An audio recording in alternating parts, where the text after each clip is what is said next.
चला तर आज आपली कशी 71 वेरणा आपली मैना यू.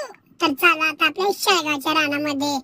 तर चला म्हणलं आज कारभारनेला पिलूला म्हणलं बस गाडीत.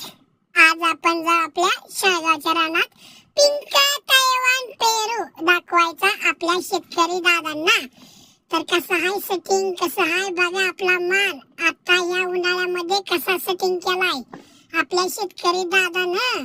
वांग वांग वांग करत वेरणात चालू होतं.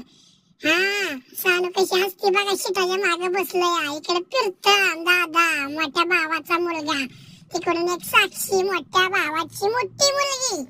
मग कसं वांग वांग करत पुचलो आपल्या शेळगावच्या पलाट मध्ये.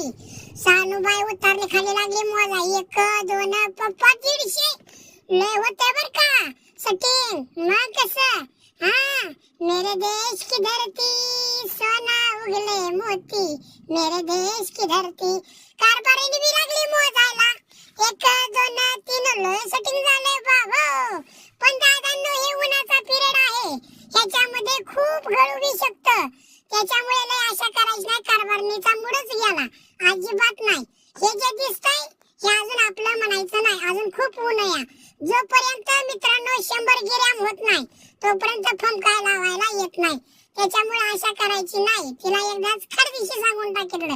मग काय सांग पप्पा पप्पा चला आता पुढची लाईन बघू आपण किती सेटिंग झालंय. मग काय एकच नंबर.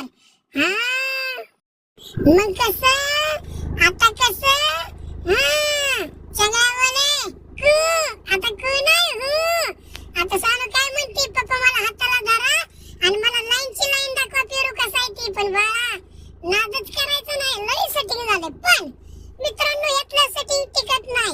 आता जे राहील ते आपल्या नशिबातलं आपल्या कष्टाचं म्हणायचं. पिंक तैवान पेरू हा आपला शेळगावचा पलाट. 3 4 4 सेटिंग कसं कस 500 400 एका झाडावर. पण याची अपेक्षा धरायची नाही दादांनो. हे आहे उन्हाळ्यातलं सेटिंग. जे राहील ते आपलं लाभ आणि खूप पैसे होतात चांगले, खूप चांगले पैसे. कारण आता जो माल लागतो त्याचे पैसेच